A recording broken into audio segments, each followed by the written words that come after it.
Yo, people, what you telling me back again for another Red Talk Flawless? What's good, brother? Yo, I'm blessed, man. What you saying? You good first and foremost, yeah? Yeah, I'm calm, bro. Can't complain. Can't complain Yeah, on the eve of cool. another game, fam. You know what I mean? And Yeah. another, you know Another what I mean? dub. Another one, bro. Another 3 points, fam. Another dub. Yeah. It's nice, man. I can get used to this. You feel Trust me? I can me. get used. I can get used to this. I get used to another dub. I'm with it. I'm with it. You feel me?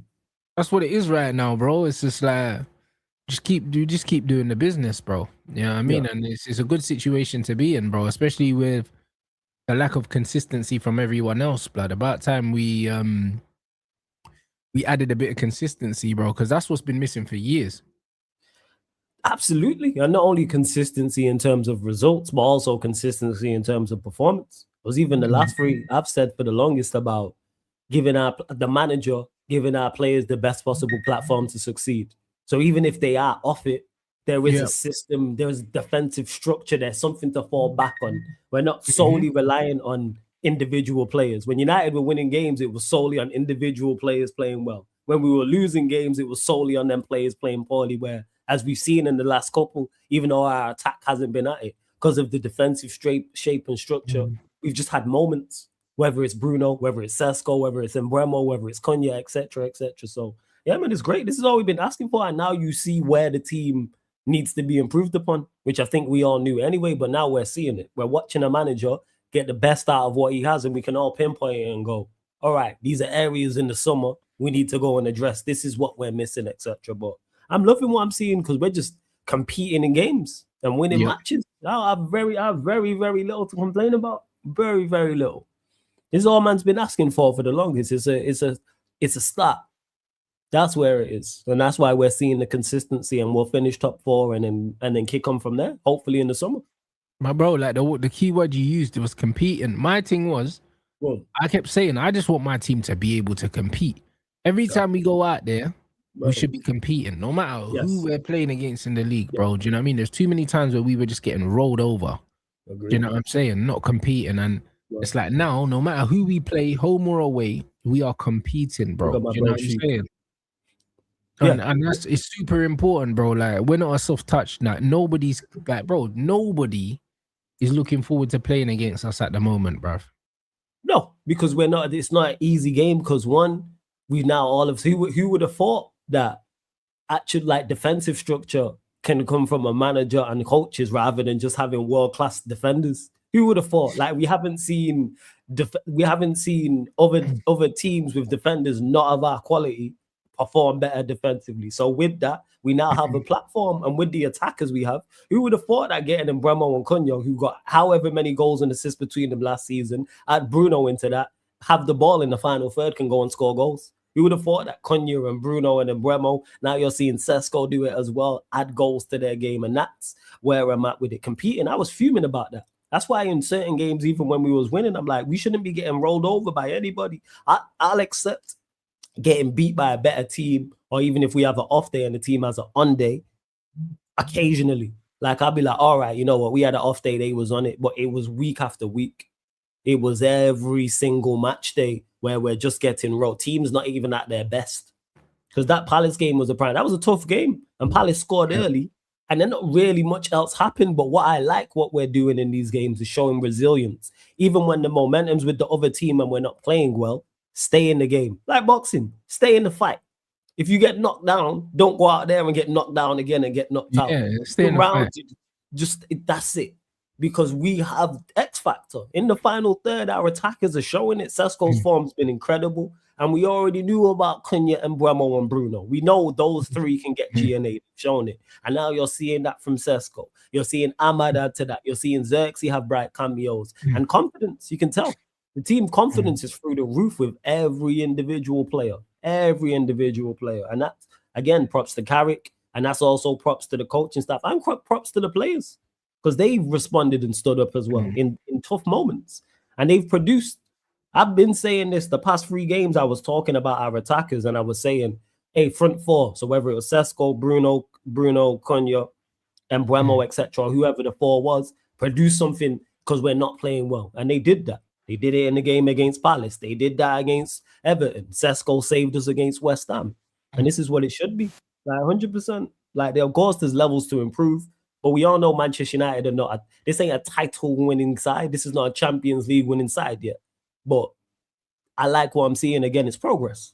It's progress. Yeah, 100%. We're going in the right direction. This is why, like, anyone complaining about the football that they're seeing from us right now and how we're playing, bro, like, I have to question it, because it's like we're answering all the questions. You know them ones. Everything that people were complaining about under Ruben Amorim, that's all been remedied defensively. Like I told you, man, already. With Don yesterday when we was on the show, bro. Like, West Ham are the only team to create an XG of more than 1 against us from open play, and theirs was 1.1, bro. And they scored, and that was because it was a big fucking chance that we gave them, because Luke Shaw fucked up. Other than that, they didn't create nothing. No, do you know what I'm saying? And when you look at all the other teams, like these man, they didn't even create a 0.5 against us, bro, from open play. Like, we're not conceding chances, bro, like at all. Yeah, and again, that comes from, and my biggest critique of, well, there's many critiques of that footballing terrorist that was Amorim. You can be defensively solid. It's easier to coach being defensively solid than it is getting on the ball and breaking teams down. Because we watch teams who finish 17th, 16th, 15th, 14th, who are not good, be defensively. We watch teams, FA Cup, League Cup, lower league opposition will go to Manchester United or City or Chelsea and be tough to beat. Being tough to beat is football 101. That shouldn't be difficult. That should be your first thing as a manager is, hey, we're going to be tough to play against and tough to beat, and then everything builds on from that. And as we're doing that now, that's why teams don't really create against us too tough, as you stated there. And it seems I'm tired of it. Every time we concede a goal, every other goal's a banger. That header from Lacroix is ridiculous. Yeah, it was. That's probably the best goal he's ever scored. That's the only place he could have put it to score, bro. It's the only place he could have put it, bro. It's literally just inside the post. That's the only place he could have put it. If that's not in the corner, the keeper saves it, bro. Do you know what I'm saying? It's the header was so point. It looked like it was going wide to the goalkeeper. He just looks at it thinking like, bro, man's level with the penalty spot to the side and manages to get enough direction and enough power to loop it over. Same way with the Kevin one for Fulham. The Kevin one was bins as well. Top bins, yo. The Burnley one, banger. I'm like, yo, why is it every time we play, you like it's every time? But that's credit to us that it is bangers that we're conceding, and it's not cheap goals. And Lamens ain't making a lot of saves. Because even the Palace game, even though we wasn't good in the first half, we didn't create a lot.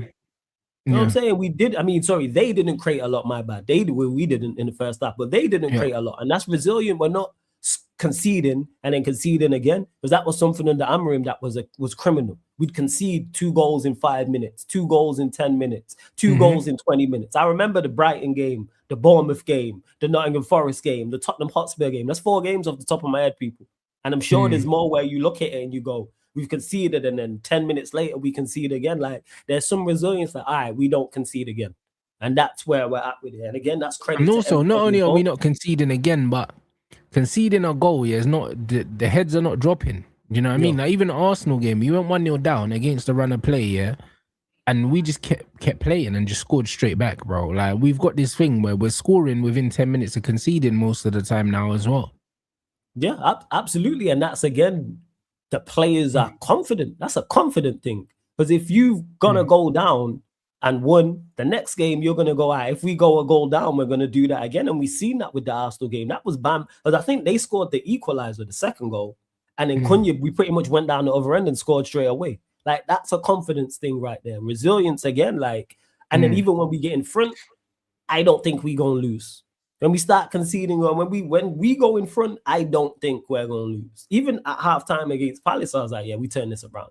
I trusted our team and the attack enough to go, you lot are going to produce. And Bruno and Cunha did for the first one. And then Bruno and Sesko did for the second one. And we move, and it's an important 3 points with Villa dropping points. Obviously, Chelsea dropped points afterwards as well. And it's about now creating a cushion in that scenario as well. And we've done that to the point where if we do lose a game, all right, it's not the end of the world type of thing. And we play everyone around us as well. We play Villa, not this weekend coming, the weekend after.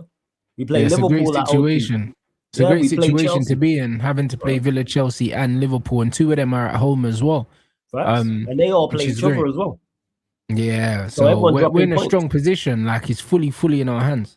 Yeah, we just have to just carry on and kick on, and you're seeing it. Like confidence is key in football. You hear so many people say, "Oh, confidence is X amount of percentage mental," and you're seeing it because I'm seeing players do. Even Xerxes when he got on the pitch and his first touch brings it down out of the sky. Yes, we know he has the ability to do that, but that's confidence right there. You're seeing it within everybody.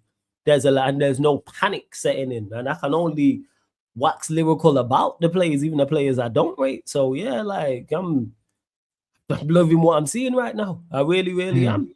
I'm liking what I'm seeing. There's resilience, performances, football, yes, and people complaining are just one want to complain, or two just want to back the last guy.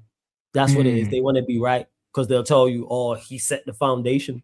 But if he set the foundation, why couldn't he get this result out of this lot? Or he didn't want to join halfway through a season. So how come Carrick can join halfway through a season and get results? But this is what I'm trying to say, bro. Like it's all bollocks, man.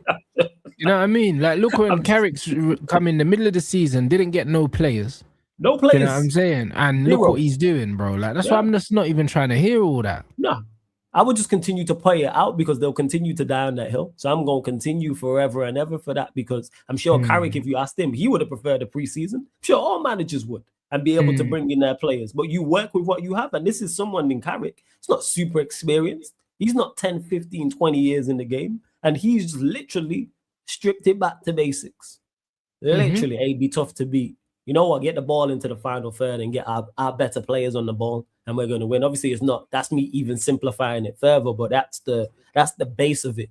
Of course, with the Arsenal and City games, there was more tactical nous going into those games, as you're seeing as well. And even his subs are working. How many times have his substitutes scored? Or we made a sub and it's work type of thing. And again, that ties into going for the game also. So yeah, people are gonna, but they're super quiet about it. The man Raymond is super quiet because we were supposed to fold. We were supposed to fold, remember? It was all the players' fault. And you know what's great, yeah? Like you said about the substitutions as well. It's like you have to look at how well, yeah, the substitutes have done in general, but also Carrick's ability to make the right substitutions. Against West Ham, people complaining saying he didn't make the substitutions earlier enough. Then the game after, he makes them earlier. We end up winning the game. So he's proven that he's learning as well. And also the substitutions he's making are the right ones. Even in the games like the Arsenal game and that, to bring on Mazraoui when he brought on Mazraoui, like man knows, do you know what I mean? Bring on Aiden Heaven to do this. Like he understands, bro. Like he manages the game. When you're in the Arsenal game as well. Yeah, he brings on. Yeah, but that's what I'm saying. He manages the games really well.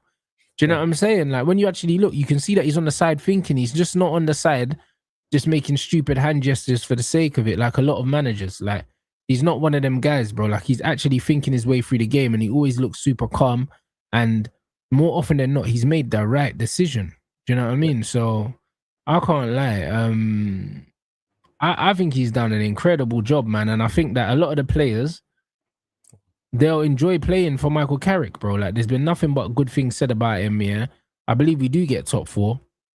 I'd love him to get top 4, and then I'd love him to keep the job as well. He's staying his case for it. He's continuing to strike, he's continuing to make a claim for it. He's continuing, and it's a strong claim because if this was a interim manager we had brought in that wasn't Carrick and they was performing like this, more general consensus would be give him the job. If it was a Portuguese brother, if it was Ruben Amorim, yeah, that was brought in, yeah, and did this as an interim and did this, playing exactly the same way, they'd say give him the job, bro. The stuff against Carrick here is he is suffering from the hangover from Oli, bro. You know them. Oli messed up for him. I was saying people are struggling to disassociate Carrick with Oli because they're both ex-players.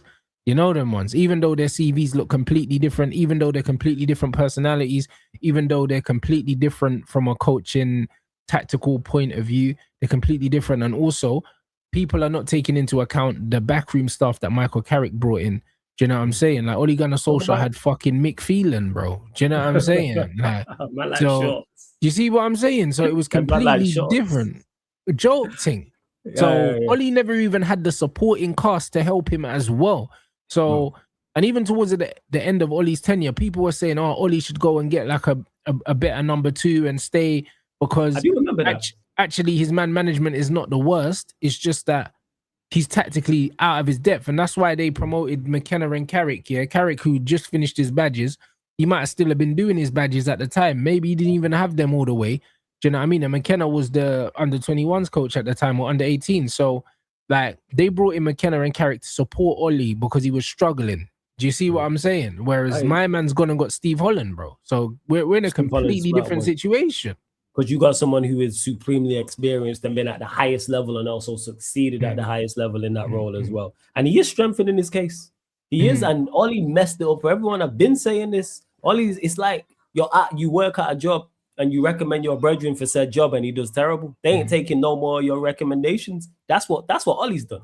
Ollie's messed it up for whether it was Carrick, whether it was Scholes, insert ex-Manchester United player name here for the job. He would have messed it up. Whoever you think it was, it could have been any of them. Any of the class of 92, anyone who played for Manchester United and been successful. People would be, and they had done this, people would be saying, don't give him the job because of Ollie. And it's like, nah, I'm treating Carrick on merit. That's only right. That's only fair. That I treat him on merit. And so far, he has a complete, I thought we'd do better, yes. I thought there'd be improvements, yes. Not to this level. I did not expect, if someone would have said, yeah, you'll win 6 out of 7, I would have said no chance. If someone would have said you'll win 6 out of 7, also playing well and playing different styles, I would have said no chance. He would have got Sesko playing like this, and he would have got the rest of the team, no. So the fact that he's exceeded all my expectations massively, he's strengthening his case. I'm still taking it a game at a time, yes. But the more you win, the more you strengthen your case, and the more I hear it, it's just all about the board being on the same page as him. Just make sure that happens. That's my only concern. Yes, that is my only concern.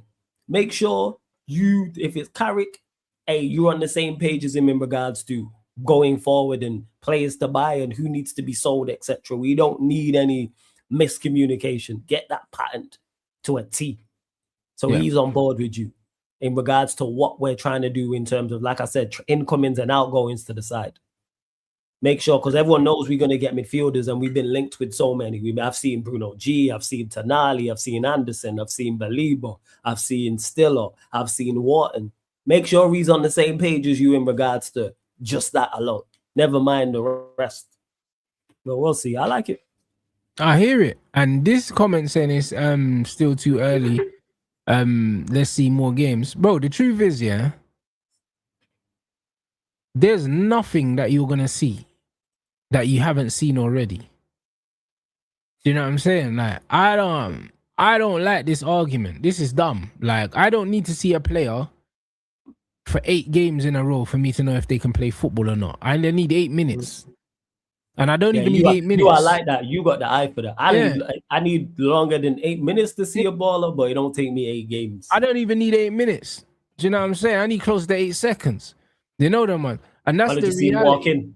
Just see how he walks in. I just need to see his first touch. I need to see how many times he scans before he receives the ball. I need to see, okay, what does he do after he releases the ball? And then I'm like, all right, cool, he can play football. That's what I need to see.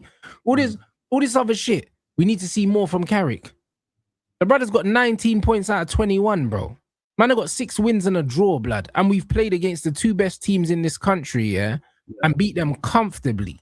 Yeah, you know them ones there, like with a team that everyone was saying the players weren't good enough at the beginning. Do you know what I mean? I don't need to see anymore. Do you know what I'm saying? Like, I don't need to see no more. Like, and anyone that knows what they're looking at doesn't need to see anymore. The people that are saying that they need to see more, or they're saying that we should get someone else, is because these men have PTSD from Ole Gunnar Solskjaer. And the funny thing about the Solskjaer situation is, on paper, he never did badly. The problem with Ollie was the style of football. Because if you look at where we finished, 2nd and 3rd, like, it don't look bad. No, that don't look bad. But what looked bad was we could see that tactically this Man United team, were winning games in spite of him, not because of him. That is the reason why Ollie's tenure kind of looks murky. Do you know what I'm saying? Because it looks like we was watching them play and we were like, Ollie gonna freestyle. Because I remember freestyle football. That bare freestyle football, shouts to Saeed, that was it, isn't it? Yeah. Do you get it? Ollie gonna freestyle, bro. Yeah. That's why, because when we was watching the games, irrespective of the results, we were like, this ain't sustainable. This ain't sustainable. Yeah. What Carrick's doing is sustainable because we're not conceding chances. That's sustainable. Yeah, that's sustainable. And if you give him better defenders, which I think we need, I think you get even more from our defense, not only defensively, but offensively. Fullback areas I've been talking about. And here the thing is, I get that it's early. I understand that. But where I'm at with it is if he had lost 6 and 7, people would have written him off. It'd be, don't give him the job. Well, he's won 6 and 7. So surely that should go majorly in his favor. Because if we had lost 6 and 7, nobody would be trying to hear about giving him the job. People would want him gone now and a new interim to the end of the season. People used to still salvage the season. So that's where I'm at with it. But Carrick has shown already defense, there's solidarity there. We can shut up shop and we don't concede a lot of goals and don't concede a lot of chances. And again, defensively, we're going to improve. If we go and get the midfielders we're supposed to get, go get a fullback or maybe it's 2 that we go and get, that improves us even further as well. So I look at it and go, I like what I'm seeing. Is it early? Yes, but I don't have, the fact I have no complaints is only credit to him. So I'm saying if they go and give him the job now, give him the job now, but just they don't have to announce it, number one. Yeah, they don't need to announce it still, but you know what it is? Yeah. Let's just get the top 4, which we will.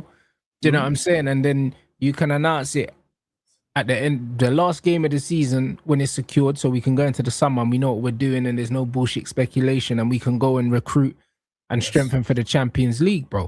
Do you know what I mean? Like even this thing, man said that arguably done that our forwards are better than Chelsea's. Let me tell you something. I told people, when people were telling us we don't have a top 4 squad, I said we got one of the best squads in the league. I genuinely believe only Man City have a better squad than us. And when I say a better squad, I just mean quality and depth. Okay. Like footballing ability. That's what I'm talking about. Footballing ability. I'm not talking about names or anything like that because names don't really mean anything. Like footballing ability, they have a much more technical team than us. Like all the way through, there's not really a single City player that you would say that their technical ability is poor. Is poor, bruv. You know them ones there. Whereas at Man United, you got players like Dalot and stuff, and Ugarte's, do you know what I mean? And the Mason Mounts and stuff like, and you think, yeah, these men are not at the level, innit? Man City's worst players, are better than our worst players. Do you get what I'm saying? Oh, yeah, I hear that. And that's why I've got Man City there. All the rest of these other teams, bro, like they can't chat to us, bro. And that's the reality. Like when man was saying that Cass is done, bro, I rate Cass as the best midfielder in the league, bro. The only midfielder that I think is genuinely better than Casemiro just because of his age is Caicedo, bro. That's it. Because Caicedo's more mobile than Casemiro. Do you know what I'm saying? He's just more mobile, bro. He gets up and down the pitch. Cass can't get up and down the pitch like that no more. Do you know what I'm saying? But the way that Cass reads the game, Cass is passing and all of these things, and the way he attacks crosses and that, Cass is a bigger goal threat. Do you know what I'm saying? He's a better striker of the ball. He reads the game better, but he just ain't got the mobility. He ain't got the youth no more. Yeah, he's all around Casemiro, and that's what he gives you. That's what I'm trying to say, bro. Do you know what I mean? But for me, I do like what I'm seeing. Like he's a genuine world-class midfielder still at his age, bro, and he's not even at his best, bro. Do you know what I'm saying? This is him. Yeah, this is a Cass tapering off, but he's still fucking world-class, bruv. Yeah, you know them ones there. Like, so when I look at this squad, when I look at the numbers that Bruno's putting up, when I look at the quality that Kobe's putting in, the quality that Cass is putting in, the quality that our attackers have. When I look at Ahmad, Xerxes, Cunha, Mbumo, Sesko, and then if you want to throw Dorgu in there as well. Yeah, throw Dorgu in. I was thinking of that. R6 is good. If you look at just the front three. That R6 is the coldest 6, bro. I'm telling you. We have the coldest 6, bro. Because when you look at Man City and you look at players like Savio and that ain't doing it, do you know what I mean? And Doku that's got 1 league goal, bro. Dorgu has more goals than Doku, bro. Do you know what I'm saying? And the way these men are getting up Doku, bro, and he's being outscored by a left back. Do you know what I'm saying? So it's one of them things where when you actually look at man's squad, our squad is massively underrated, bro, because it's underperformed for so long. Yeah. And that will happen as well. That's the thing is that's what will happen because it does get to a point where people go, all right, this manager's awful, but is this team that bad? It can't be solely on him. And because people don't watch as intently as non-Manchester United fans, they don't get it. You all understand it. Other Manchester United fans will get it because we're watching his first minute to 90. week in, week out, whereas others, their teams are playing, they're biased, etc., and all those things. But as a 6, I was thinking about this. That is, if you're looking Dogu Cunha as the left-sided players, Xerxes and Sesko as your centre forwards, and your right side is Embramo and Ahmad, and then throw in Shea Lacey as well. You ain't finding better than that. That's you don't find it better than that. That's a very good 6, and it's a very good 7. Obviously, midfield is because the thing is, you look at City, they've got Erling, but if Erling's not playing, then who they gonna play Mamouche up front? Yeah, like, bro, like Mamouche ain't having a great time, bro. Like Mamouche and Savio are not having a good time at Man City. Oscar Bob's gone as well. Do you know what I mean? So they got Semenyo. So it'd be Haaland, Semenyo, Doku, Foden. You can't even really put Foden in there. Foden's been playing in midfield. Yeah, he's a midfield still. Yeah, it's been Savio, Doku, Semenyo, Mamouche, Erling, and Cherky, and 2 of them 4 are having nightmares, bro. Yeah, Mamouche and Doku, they're trying to sell both of them. Are they really trying to get rid of Mamouche for real? They're trying to get rid of Mamouche, bro. I seen him being linked to moves away, bro. When he was at the AFCON. I hope so, because I rate him. I think he's good as well, but he's not playing, bro. Yeah, I hope they get rid of him. I watched him play. I think you mentioned about seeing a player for a few minutes. I seen him play, I think, for the first time, like there, when I was like, oh, I'd heard about him obviously before going there, and I watched him in the first 5 minutes for City. I was like, yeah. I was like, he's him. He touched the ball and took a turn, and that I was like, yeah. Bro, so I like Mamouche, but it's not working out for him at Man City for whatever it's not working reason. So him and Savio aren't doing well, and Doku as well. That's half of their 6 ain't doing shit. If you, bro, Doku and Savio I've got 2. I think they got 2 goals in the league between them. Yeah, but that's Doku for you. Goes past his man and then hits the first man. That's Doku. But this is what I'm trying to say. So if you look at half of their 6, half of their 6 ain't really doing nothing, bro. Do you know what I mean? All of our 6 are contributing, all of them. So when I'm looking at our team, right now, we are not that far off. We're not as far off as people like to think we are. The problem is we had a shit manager, bro. Yeah. And people overlook that. People overlooked how bad the manager was, but I do like this. I do like the 6. I really do. And if we can go and balance that with the midfield, if we can say, all right, Casemiro's leaving, it's Maino and 3 others, then we're in business because the defense is there. Look at the centre backs. I still think that we need a fullback as well, but promising. I keep saying the same thing. It is. Man, I'm talking about Ndai. I hear it. But is it Ndai? He's African, right? Ndai. Yeah, he is as well, bro. Senegalese or something, but who gives a fuck, Senegalese, bro? That's all. That's all. Yeah, run it, bro. Who cares, man? You know them way there. Like, it's just, brother, listen, just run it. I'll be real. You got people talk about him, Balibo. I'm sure there's another African we've been linked with as well. That's my only concern. But Ndai, again, another one, when I watch him, available at the right price, I hear it. Trust me. Brother, the way I see it is, man's not going to not sign a player here just because, do you know what I mean? It's an AFCON thing, because I swear Semenyo's the same.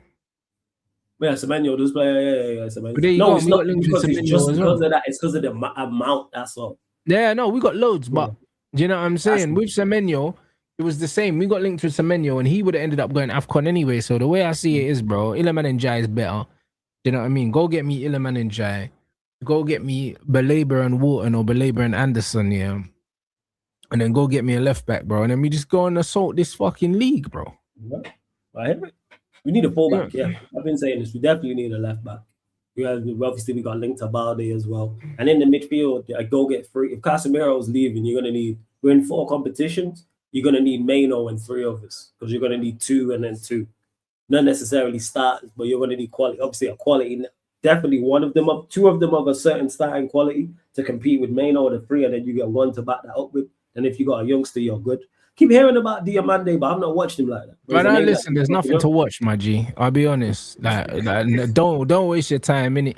Like, I don't believe he's our first target. I don't believe that for a second, bro. Do you know what I mean? I believe that we're being linked with him because Vivel obviously has a relationship with Leipzig, but brother, nah, he's bro. Bro, just any IC3 that's like, with athleticism, bro. He ain't even half the footballer that Ndiaye is. Not even half. Like, brother, I'm not even trying to see this bro at Man United. I can't lie. Like not at all, bro. Looking like Gabriel Obertan and that. Them kind of signings there, bro. And the amount of money that they're saying, yeah, that they would want for man as well. They're talking like 70 mil and them things. They can F off with all that. Like shit. He's only 9. Yeah, that's what I mean. 19. Fuck off out of here with all that. Go and get me 70 Iliman and million. Jai, bro. Iliman and Jai's like 24, yeah? Or 25. He's at the right age. He's around that Cunha and Bumo age where these men are gonna come into the team and just dominate immediately. You know them ones. Like, man, don't sign no 19-year-old to start, bro. Like, get out of here, bro. What are we doing? Yeah, 19-year-old to start is crazy. You need someone who's gonna go over there and compete with Cunha and Doggy. And then Dye would do that. So if it dies available, again, price point, that's where I'm at with all of these as well. It's price point thing for me. Price point. If it's, especially with the midfielders, I like all the midfielders we've been linked with. There's not one that I've looked at and went, all right, I don't like that. However, price point, whether it is Tonali, like I said, Bruno G, Wharton, Belieber, Stiller, Miss Anderson. And especially if Forest get relegated, you can get Anderson on the cheap. That could change everything. I'm sure he's got some form of a relegation release clause in his contract. Yeah, I don't think they'll go down though.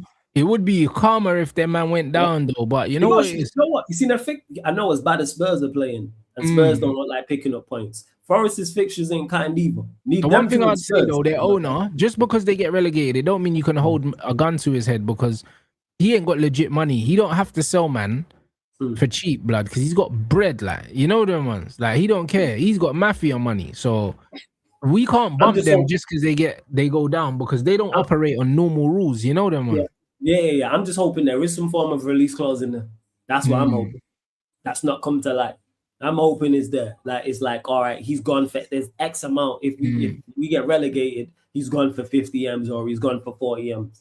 I'm hoping there's something in there as well. And Anderson ain't gonna want to play. Kick up a fuss. I know you're right in regards to the owner, and we've seen what he did with Gibbs White, but stand up if that's the case. Yeah, that was a mad thing still with Gibbs White, you know. But man had the sawn off blood pointed in his back. Like, we had a here we go.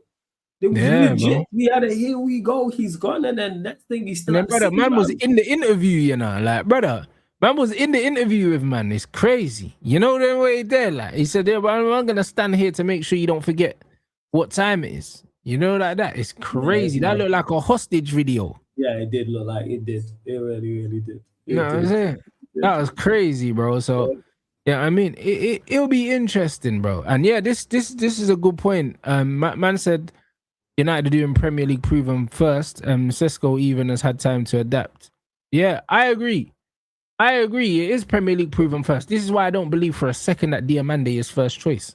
Because he's 19, he's in the Bundesliga, he's not Premier League proven, and also, like, brother, like, he's 19.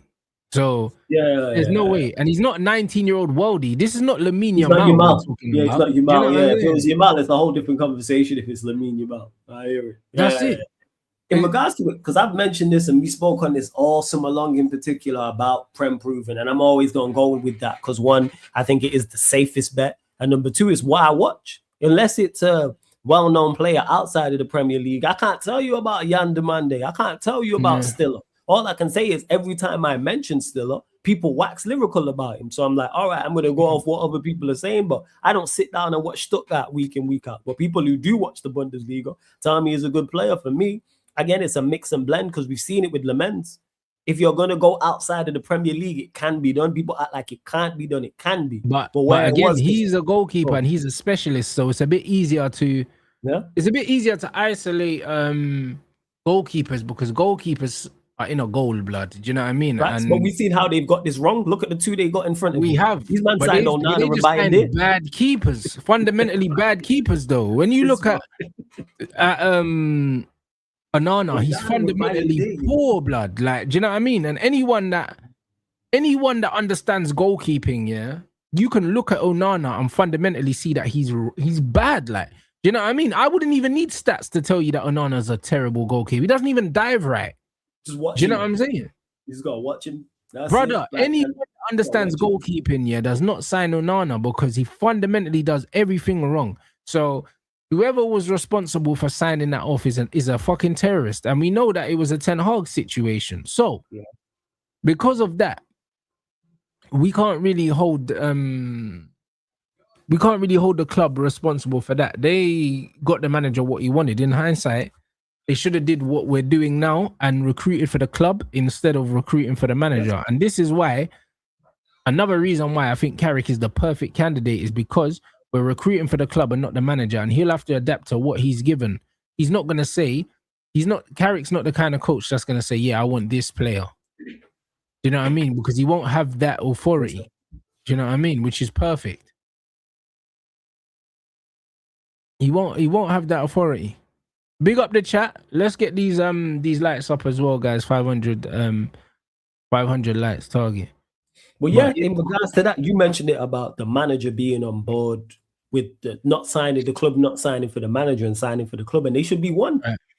The club and the manager should be on the same wavelength in regards to this. I will continue to state this and continue to bang on about this. Profile, not necessarily names, but the idea should be the same. All right, this is the type of fullback we're looking for. The only thing you should disagree on is the names, but if they give you options that you didn't want, you wanted one option, they wanted the other, cool, you should be able still to utilize because the attributes are the same. The way you're trying to utilize said fullback is the same. So again, like what I'm seeing as well. And if we do go Prem, I think we need 3 midfielders. I think 2 should be from the Prem. And then if you go get one outside of that, cool. But to me, I'd go and get 2 with that. You can just get just a one young one that can develop. You know the ones. But then again, what happened to what happened to the Kone youth, man? Did he not get a bad injury? The chat will let us know. I thought they sent him out on loan or some shit like that. I swear he got a bad injury, but I think he could just be back up to them. If you've got 4 and then it's him, I think you're good. Yeah, Sekou Kone. Yeah, that's what I'm saying. I think that he's on loan or something like that. Man's not completely sure, but 1 second. It would be interesting. I big up this comment. He said 2 centre midfielders, 1 young attacking midfielder. I don't even think we need that attacking midfielder. Replace Mount as much as Bruno discussed. Ineos must keep him for 1 more season. To transition a new attacking midfielder. He's on the contract. I trust Ineos Saudi will come again, ignore him. Bro, we don't need another attacking midfielder, bro. Like, we've got Cunha, bro. Cunha can play there, Xerxes can play there, Bruno can play there. I was just checking about Kone. He's back now, but yeah, he had a bad injury last year. He had a fracture of the eye socket. He fractured his eye socket. Yeah. That's crazy. So that's what I'm saying, guys. We've got loads of guys that can play in that attacking midfield role, bro. So we don't need him. Even Kobe can play there. So we don't need another attacking midfielder. We need to bolster. Mount don't need to be replaced because Mount don't do anything anyway. We need to replace Casemiro, and then man need a bonus midfielder on top of that. Do you know what I mean? Because as much as we've been linked with binning off Ugarte, yeah, I think if Ugarte leaves, then you bring in another one. You know them ones. Mason Mount, you don't even need to replace him because he don't play. You know them ones. The wickedest thing is people say, oh yeah, Mount replacement. This motherfucker, Mount is the backup for Bruno. Like, so you don't need to replace him because Cunha can play in that same position. So like, Mount is not someone that needs replacing. There's nothing about Mason Mount that needs replacing because he's useless, bro. Like, this guy, he hasn't played enough minutes for Man United to be deemed as somebody that needs to be replaced because we've literally played 3 seasons without him. So why do we need to replace the player that don't play? Like, we need 2 for each position. Hence why I'm saying 3 central midfielders. If it's just me, because I see Ugarte, I look at like Mount in regards to, obviously he's more available but useless. So if you're going to move him on, and then you go get your 3, and then you got Maino, and that's your 4 right there. We're going to be playing twice a week, sometimes 3 times in 10 days and all those things as well. And in regards to that last one about Bruno potentially stay, no surprise. It looks good. Where Manchester United are heading looks good. Bro, so like, I'm not trying to see him get a new deal. I'm not trying to see him get more money. I'm not trying to see none of that. No, what I'm talking about is him saying that he doesn't want to leave. Of course he don't. Yeah. Of course he doesn't, because he doesn't get a better club than Man United, bro. Like, if he leaves Man United, he's going Saudi, and he knows it. Yeah, the grass looks green, whereas last year it didn't look green. Yeah, it didn't look. We weren't in Europe. I remember suffering. We was all suffering. It was miserable. He was playing in the pivot. Hey, you know what? Just lost the Europa League final, 15th. All right, this don't look like a good situation. Let me jump off a sinking ship. But now it looks like the ship is going to sunny waters. Now it looks like it's all sun on the horizon and it's a cool boat ride. Hey, you know what? Yeah. I want to be in on this. That's what that is. That's what that is. See what I'm Casemiro's saying? recommended the signing of Bruno G. I could see that. Both being Brazilian. I could see that. But we're gonna get linked to every central midfielder. Any central midfielder who is of any form of quality in the Premier League, we are going to be linked to. Bruno G, Tonali, Wharton, Anderson. There's probably a couple I'm missing. My man at West Ham, I've heard us get linked to him. Fernandez as well. That's 5 right there, people. It's going to continue. So everyone knows because we need multiple. Belieber, I didn't even put him in there. That's 6. That's 6 midfielders in the league already. So, Whoa, I like Bruno all G 6. Bruno G wouldn't be a bad signing though. I can't lie. It wouldn't be a bad signing, bro. You know what you're gonna get from a player like him. Do you know what I mean? It's not as an exciting signing as an Anderson or a Wharton. Do you know what I mean? But if for argument's sake they signed Bruno G and Belabor, like it's still good. It's still good. 2 good signings, isn't it? Like Bruno G is more of a destroyer than Tonali, innit? Tonali is more of like the ball. All rounder, innit? Like he's mad teched off and that. Like Tonali's sick, bro. I'd love Tonali at Man United. Bruno G is the less exciting of the two in terms of the way he plays, but he's still got a certain level of quality, innit? Yeah, he can be effective because you know what he's gonna give you off the ball, and on the ball as well. He's good enough as well. I'm just checking there because Bruno G, I didn't realize he was 28. Yeah. He's 28. Tonali's only 25. 28. I don't think we'll be in for him at 28 years old. It's not 28. 28 going on 29 because it'd be 29 September. Yeah, so we're not signing him anyway. You know the one. We're not signing him at that age. His name keeps popping up. I even seen Romano talk about this. Anderson keeps popping up. Like obviously, Man City fans are convinced that they're getting him, but I can't lie, bro. It's like his name's not going away, bro. No, because we're interested. And that seems to be concrete. He is the one sole name that gets mentioned above the most. And like I said, Romano mentioned it, that we have a keen interest. There was even that comment there. Cool. Again, to me, with all of these midfielders, price point. I will keep talking about that. What is the price of Anderson? What is the price of Tonali? What is the price of Bruno G? I think Anderson's expensive regardless because he's young, he's English. You know and that's my problem right there, because if they start talking... sell. So he's costing like 80 mil or something. Yeah, if they talking 90, 100 M's, I'm saying, hey, let him go City, man. I don't think any of them are worth that. That's just me. I think they're all good midfielders to an extent and different. Like, they're all good midfielders and offer different things, but 80, 90, I don't think any of them are 80, 90, 100 M's. None of them. I really don't. There's none of them that I look at and I go, yeah. And I rate them people. Don't get misunderstood, people. I rate the midfielders. If we was to get any of 2 of those 6, I go, cool. But not for, nah. Go swoop. If you go swoop for all 3 of them for combined like 210 million, I'm on that. People say, oh, that's not realistic. Let them go then. Go locate there's other midfielders out there. It's not just these lot, but 80, 90, 100 million for this lot. Again, that's just me. I don't see it. I really don't. Good midfielders, yes. Very good midfielders. Some of them, yes. Could become even better, yes. Key to what we're doing, also, yes. But 90 or 100 M's, nah. It's true. And yeah, this is a good point, though. Man said let Man City be convinced. Remember last season, Real Madrid were convinced they were getting Euro. I hear it. You know what I mean? I hear it. Do you know what I mean? Like in Bremo turned down, what was it? 2 Champions League clubs. He turned out Arsenal, he turned down Newcastle, and he turned down Newcastle, yeah. And we know that teams was in for Cunha and Sesko and things of this nature. So I don't worry about us attracting players. And there's going to be a fight because there's other teams looking for central midfielders. City are looking for central midfielders. You don't know what's going to happen at Liverpool. Chelsea, let's say they do get rid of Lavia and Enzo continues to flatter to deceive it. They might go in as well for midfielders. So it's not just us. It's not just us. It's gonna be a battle, but just don't get bumped. That's what I would say. Don't get bumped. Man, that's right, bro. Man saying Mount has to be replaced. Mount don't need to be replaced because he doesn't play, bro. So it doesn't matter. Like if you end up if you sell Ugarte, you replace Ugarte. Bro. Do you know what I mean? You get rid of Cass, you replace Cass. So you got Bruno, you got Kobe, you got 2 new signings. You've got the 2 new signings that replace them, man, anyways. Do you know what I'm saying? And then you need to understand that in midfield as well. When we look at the number 10 situation, you got in the Cunha number can 10 play there. situation, you've got Cunha that can play there. You've got other players that can play there, bro.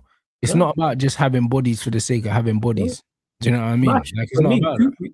2 for each position. This is why I said 3. If you go and get 3 midfielders, you've got Mano and then you've got the 3. That's 4. And then you've got Bruno and Xerxes can play there and Cunha can play there. And then the front 6, like, yeah, I don't think you have to go and replace Mount. The others, yes, 2 for each position. But that's why, If you even can't like do the it, Xerxes fine. situation, for instance, people are like, man, seeing dumb things, yeah, where people think, yeah, that if we get rid of Xerxes, we need to get another Sesko profile. But we don't. It doesn't make sense, bro. Do you know what I mean? Another thing that makes Xerxes good is the fact that He's you different. can use him in loads of different positions, and also he's a different profile. You can use him in the 10 if you want. You know them ones. You can use him as the striker. You can play him with Sesko if you want, because Carrick has shown that he will go 3-5-2 if he's chasing the game and play 2 strikers. So you could play them both. That's the beauty of having a player like that, bro. Do you know what I mean? Because he's versatile, but also he's got loads of quality. If you were to get rid of Xerxes, yeah, you wouldn't necessarily have to go and get another out-and-out striker, bro, because we've seen Carrick use Mbumo in the 9. We've also seen, Cunha being used in the 9. So we wouldn't need another striker more than we need another midfielder. If we did go and get the left-sided winger anyway that we needed. Do you see what I'm saying? Because it's all about players interchanging positions. This is what it's about. Well, and that's it. Like I say, 2 players for each position, and you're good. That's where we're at with it. And even if we did lose Xerxes, yeah, you go and get someone who can. I'd go and get like that profile again. Go get someone who can play the 9, who can play the 10, who can play alongside Sesko as well. We are going to be in 4 competitions. So therefore, you need 2 for each position. And yeah, we do. I often forget I'm with you. The last Zidane here, I forget he plays for us because he don't get mentioned. And when people start talking about players coming back or options for games, his name, and he's the number 7, and we bought him for 60 M's is ridiculous, awful. So offload him, and the fact that he's not playing number 1, I don't even know if he's injured or not. And number 2, there's links with moves away. Get him gone. Clear his wages off the books. Between him, you get Rashford off the books. Sancho's money will be gone. Casemiro's money will be. It's like 1.5 million. Yeah. A lot of money. And the players you're bringing in won't be on that. Fact. Players we've been linked to ain't going to cost that much in regards to from a wage perspective. So you got a lot of money to play with. And the budget's still been slashed. 100%. You know what I mean? And there'll be loads of wage space anyway once you get these men off the wage bill, because Rashford will be gone. If you can get Mason Mount off, Casemiro will be off as well. Like that frees up loads of wage. It's like a mil. Loads of wages. On a mil. Yeah. That's a hell of a lot. And yeah, hey, I want to see this on demo. I think we will. Xerxes and Bremo, Cunha, Sesko. I think we'll see it at some point. Yeah, I think so. You know what I mean? And also, yeah, I think there's a good. Obviously, Xerxes been linked with the move, but I think there's a good chance that he stays. I think he'll get minutes under this manager, because the manager will like his profile, the kind of player he is. But the problem is, we're winning games, bro, and you don't really change your winning side. You know the ones there. Like, this is what it is, and this is why you need loads of different competitions to give players minutes for them to get rhythm, because it's a winning side, bro. Do you know what I mean? And the reason why Sesko even got into the lineup is because he kept scoring goals off the bench, bro. So he kind of forced his way in. So now cameo to wait his turn now, come off the bench and keep doing these really good cameos, and then see what happens from there. Do you know what I'm saying? But it's like time is not on his side because we don't have a lot of games. Games left, because he was good against West Ham, almost equalized, and then he was even better in the Palace game. Just that's all you can do when you get your minutes, whether it's 5 or whether it's 25. Play well. That's what Sesko did.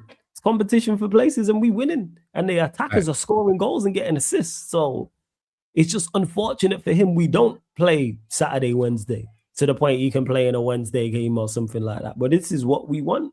And yeah, we'll be in 4 competitions, and that'll be ample game time for him if he does indeed stay. Yeah. But this is what I mean. So I think we're in a good situation right now. I just think that the key will be correct squad building. it'll be making sure that the right guys leave and the right guys stay. Do you know what I mean? And then you bring in the right guys, and then you have a really well-rounded team because we're not far, bro. But not You know it's what I'm the saying? engine. The engine room is key now. Like we revamped the Yeah. attack in this summer, just gone. Summer before that was the defense. Now I'm looking at the midfield because I think the midfield will dictate how we want to go. Who are the 2 or 3 midfielders we bring in?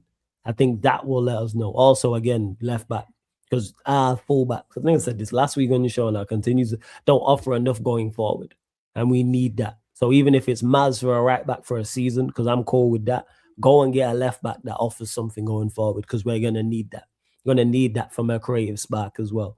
And then I think that will help. And then one of the midfielders will be some form of a passer as well, get us play the ball through the lines, or whether he's a carrier of the ball or passing the ball or both. So I think that'll be the key. I think Anderson will be one we go for. Whether we get him or not is a whole different conversation, but he'll be one.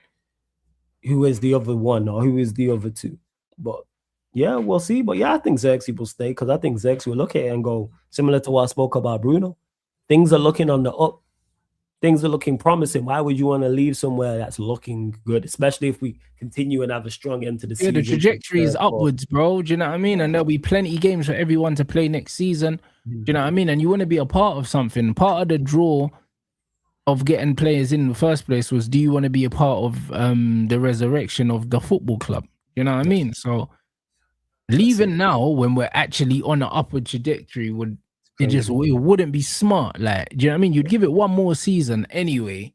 You know what I mean? Just to see. Do you know what I mean? Because you got potential to be a part of, like, do you know what I mean? A team that will never be forgotten, bro. Because if these men go and win a major next season, like this team that wins the major, yeah, is gonna be fucking, bro. They'll never be forgotten, bro. Do you know what I mean? Because it's been over a decade, bro. Oh, they getting lauded. His statue settings, you go down as a legend. The next set of players that bring Manchester United a Premier League or Champions League are getting up. We see how, just look at Liverpool. Look at how Liverpool talk about Klopp and how they talk about Salah and Mane and Trent and Van Dijk. They'll never be forgotten. Alisson never. Talk to disrespect one of them to a Liverpool fan and see the reaction. That will tell you all you need to know. Same with the City lot as well. Ask Chelsea about Hazard.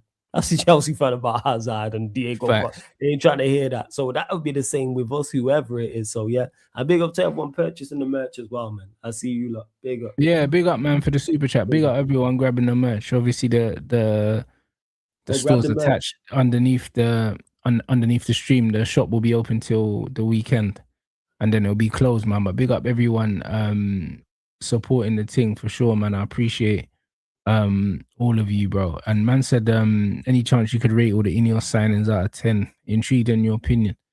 Out of 10. To be honest, bro, I've been happy with all of them except for Ugarte, blood. You know them ones. So, you know what I mean? I don't know about out of 10. You know what I mean? Because I think I think individually they've all been good signings, yeah, for different reasons. You know them ones. Like the reason why Aiden Heaven is a good signing is not the same reason that Cunha's a good signing. Do you know what I mean? Or the same reason that Ryan was a good signing, or the same reason that Dorgu was a good signing. Like, when you look at how much Aiden Heaven costs, yeah, and when you look at how much like Dorgu costs and how high their ceilings could potentially be, there's an argument that they could end up being better signings than the obvious signings now. You know them ones, because Patrick Dorgu is only fucking 21 or something like that. Yeah, he's and Aiden Heaven's like 19, bro. Do you know what I'm saying? So imagine what Aiden Heaven could potentially be, bro. When like Aiden Heaven could potentially be our starting centre back here for the next 10 years, bruv. Do you know what I'm saying? Like, if man gets it right, like injury permitting, and then to get him for 1 million quid could end up being one of the best signings that we've done in recent history, bro. And then you look at the goalkeeper. Do you know what I mean? You look at the goalkeeper as well. Like, fucking Lomans is ridiculous, bro. When you look at what we paid for him, do you know what I'm saying? And he's statistically the best keeper in the league since he's come in. It's a joke, bro. Like, going from Onana to him, do you know what I mean, is a joke. Like, there's so many different things here that we've actually done that when you look at it, you have to gauge them all individually. Do you know what I mean? Because they all mean different things. Mazraoui and Delit add a certain level of experience and quality that the others don't. Do you know what I mean? These men are Champions League veterans, bro. These two players. Do you know what I mean? So they add something completely different. Like everyone's got their thing. Ugarte is the only one that adds nothing for me, which is why we should have never signed him in it.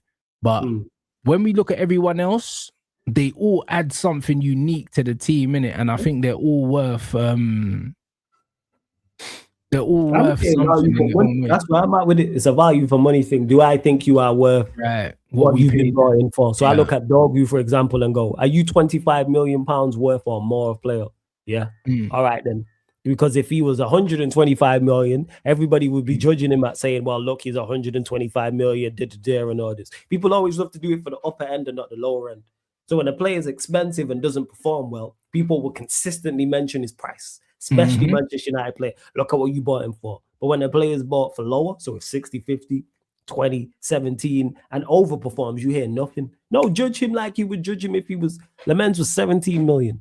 Yeah. Judge him if he was 90, because if he was 90 million, you wouldn't stop mentioning it. All the time he would mention it. You would never hear the end of it if he was 90 million and making mistakes. So because he's 17 million and performing well, you don't hear that. No, judge him as you would.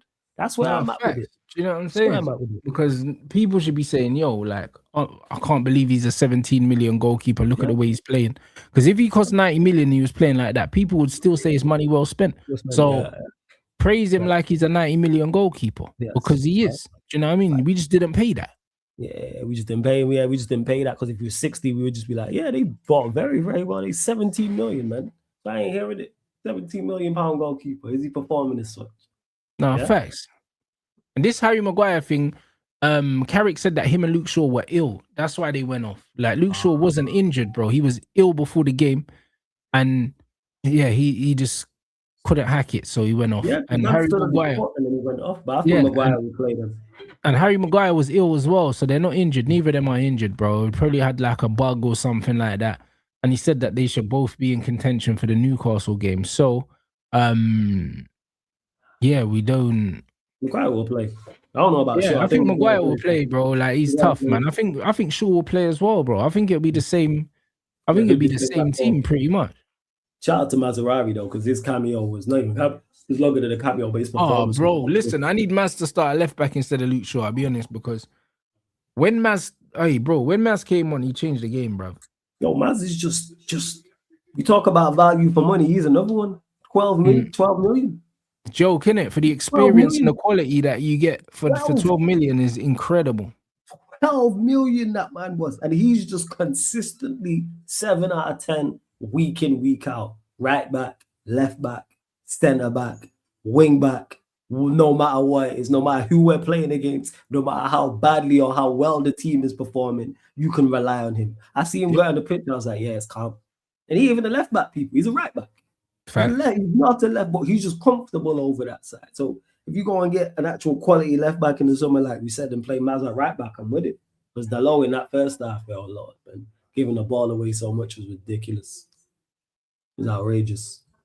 This is what I'm trying to say. So, yeah, man, I can't lie, bro. Like, where we are, we're in a solid situation, bro. We're in a very, very good situation. I like it. I do. And yeah, I just expect us to do what we're supposed to do, bruv. Do you know what I mean? Like, tomorrow, Newcastle, they've got quite a few injuries. People were saying. Okay, I know. Who's out? Is it Tonali or Bruno? I think Libramento's out.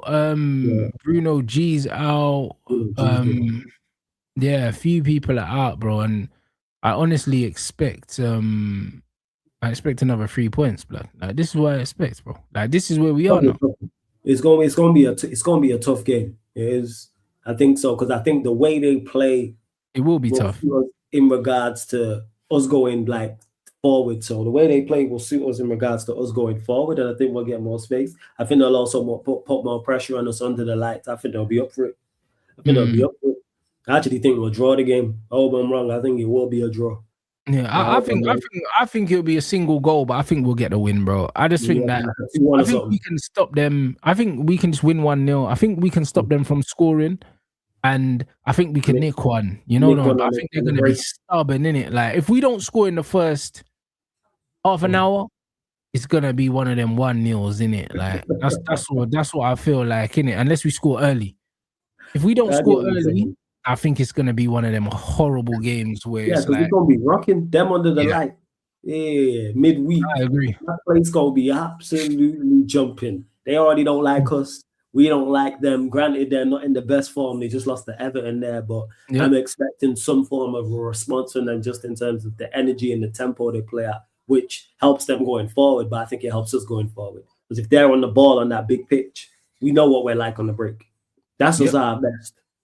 I think that would be the best MO. Give them the ball and hit them on the break. I think so. That would be the best MO. Don't go there and try and dominate the ball. I want to play on the counter attack against them. So yeah, No, we'll I see hear it. how we put pressure because they're struggling. They're struggling heavily. They are. Do you know But what I they mean? bought terribly. Though. They bought terribly in the summer. They did, bro. Do you know what I'm saying? And they tried to sign literally the our front three, bro. They tried to sign all of them. Sesko, Mbuma, and Cunha. They tried to sign all of them. They did. So and they ended up at United. We got zero because because we're Man United. That's why. Because we're Man United, mate. And that's it. And yeah, I see Iliman and Jack just twisting them up, bro. Like, brother, that's the guy, man. He needs to be the priority sign for the wing, bro. I'm telling you, like that position, yeah. You see, when we play certain games, you see just how much we need a left winger, bro. Like it's glaring, bro. Do you know what I mean? We have no natural width on that side. Cunha always inverts and tries to get involved. We need some natural width. This is why I want a fullback so bad. Yeah, but also Dorgu's injury hit us a lot harder than we thought because he just gave us a dimension that we didn't have in it, like his profile. Like we just didn't have no width in it. So for real, they need to go and get Iliman and Jai, bro. Give him the number 7. Get me some man out of here. You know what I'm saying? And we just keep it moving. But I don't know, man. I'm looking forward to tomorrow. I'm confident. It's gonna be a difficult game, but I think we'll just get over the line. I hope you're right, man. I hope you're right for real. That's it, bro. Hey guys, let's get these lights up. What you got coming up later as well, my bro? Yo, blessed for having me as always, Rants, first and foremost. Big up for the chat. I always appreciate you having me on the platform as well. Later tonight, probably I put it. Wait, because there's Premier League games tonight, isn't it? So yeah, it'd be like 11. Yeah, I ain't watching none of that. 11:50 p.m. UK time to be a sports Q&A. So we'll be recapping the games today, looking ahead to the Premier League games as well, and FA Cup and all that stuff, people. So come join, people. Sarcasm City TV. Make sure you subscribe. Sarcasm City TV Extra on both on YouTube. Please make sure run up the likes and subscribe and all that good stuff. That's what I'm saying. Have you already what the sports Q&A? You already scheduled it? Yeah, cool. So I'll redirect to that. But that ain't till. Yeah, that ain't till later. I've got a premiere in it at 10, so I'll redirect from my premiere in it. Appreciate it, yo. Thanks. You get me? So yeah, big up everyone inside. You know what I'm saying? Make sure you subscribe to Flawless's channel. Yeah, the link is in the title, man. I'm back at 10 o'clock for part 2 of the Pop the Bloom premiere in it, guys. You lot were here for the first one on Saturday. That was nuts. And yeah, part 2's literally en route tonight. You know what I mean? So yeah, man, we will be there, people. But yeah, appreciate you lot. Big up everyone. Make sure you smash a like on the way out. And yeah, 10 o'clock we go again, people.